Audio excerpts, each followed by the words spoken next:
Thank you. Next, we have the exchange of the audiovisual co-production agreement between the Government of Republic of India and the Government of Australia. From the Australian side, it will be the High Commissioner of Australia to India. From the Indian side, Shri Apurv Chandra, Secretary, Minister of Information and Broadcasting.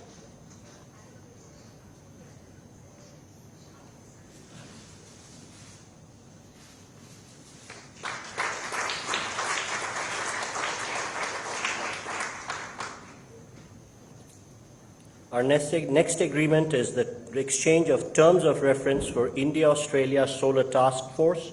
From the Australian side, it will be the High Commissioner, and from the Indian side, Shri Bhupinder Singh Bhalla, Secretary, Minister of New and Renewable Energy.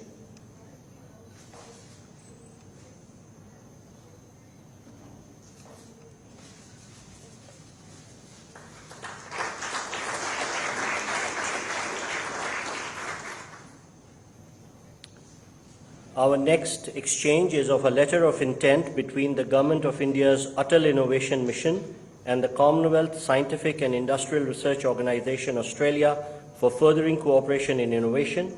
From Australia, it will be the High Commissioner, and from the Indian side, Dr. Chintan Vaishnav, Mission Director, Atal Innovation Mission, Niti Aayog.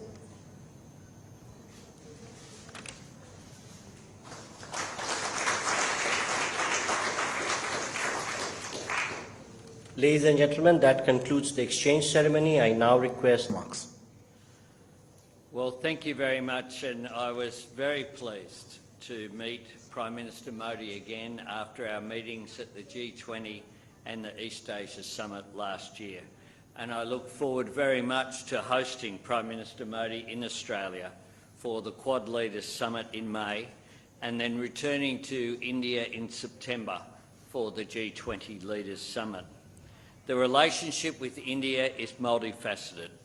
The frequent high-level contact between Australia and India has further strengthened cooperation across a range of areas, including trade and investment, climate and energy, defence and security, and between the people of our two countries.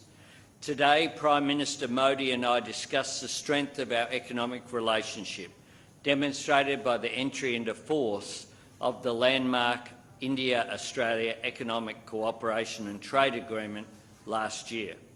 This has eliminated tariffs on more than 85% of Australian goods exported to India, benefiting Indian consumers and providing cheaper inputs for Indian industry. We also agreed on an early conclusion of our ambitious, comprehensive economic cooperation agreement as soon as possible, and I'm hopeful that we'll be able to finalise that this year. This transformational deal will realise the full potential of the bilateral economic relationship, creating new employment opportunities and raising living standards for the people of both Australia and India. In recognition of a unique part of our bilateral economic relationship, we also discussed the potential presented by the India-Australia Audio-Visual Co-Production Agreement that has been exchanged here today. This agreement will support skilled jobs, creative exchange and the development of screen projects of cultural significance in both countries. Prime Minister Modi and I also discussed the urgent need to address climate change and support the implementation of the Paris Agreement. I am proud of the existing cooperation between Australia and India on solar and hydrogen, two technologies that are critical to our energy transition goals, and the opportunities for us to work more closely to secure critical mineral supply chains. I'm pleased that today we have exchanged terms of references for the Australia-India Solar Task Force and are able to announce Australian solar expert Professor Renata Egan and eminent Indian scientist Professor Anil Kottanvaril as Task Force co-chairs. The Task Force will provide our governments with advice on opportunities to accelerate solar PV deployment and enhance supply chains. I welcome significant and ambitious progress under the defence and security pillar of our relationship. Prime Minister Modi and I discussed the increasingly uncertain global security environment and committed to strengthening the Australia-India Defence and Security Partnership to address shared challenges and work towards an open, stable and prosperous Indo-Pacific. I welcome increased defence information sharing between Australia and India, including in the maritime domain. We also discussed Exercise Malabar, which Australia is honoured to be hosting this year. In recognition of the strong education links between Australia and India, I welcome a new agreement to support the mutual recognition of Australian and Indian education qualifications, and am keen to further expand the presence of Australian universities here in India. I am also pleased to report that officials have made significant progress on a new migration and mobility partnership arrangement.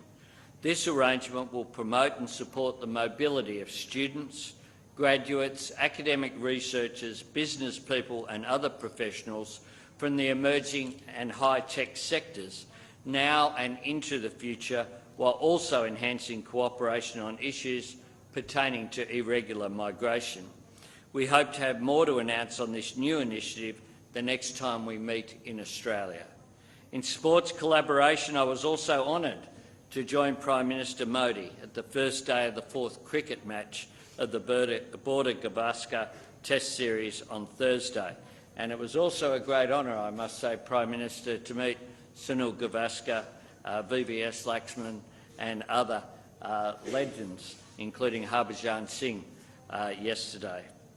It was great to open the match at Narendra Modi Stadium in Ahmedabad, a stadium designed by a Brisbane-based architectural firm, a concrete example, literally, of the cooperation between Australia and India and the mutual benefit that arises from it. I'm pleased to have exchanged a revised sports memorandum of understanding today, which will promote cooperation between our sport-loving nations, including recognising equality, diversity and inclusion in sports, and that Kabaddi will be showcased at the 2026 Commonwealth Games to be held in regional Victoria. I am pleased to announce the appointment of Mr Tim Thomas as the inaugural Chief Executive Officer of the new Centre for Australia-India Relations. The centre will build greater understanding of the Australia-India relationship and support opportunities flowing from our burgeoning connections. I am proud of the deep and vibrant ties between Australians and Indians. These links will grow closer as our cooperation on education, renewable energy, defence, culture and sports expands.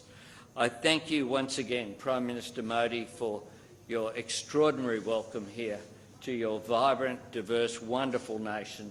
It's been a great honour to be here.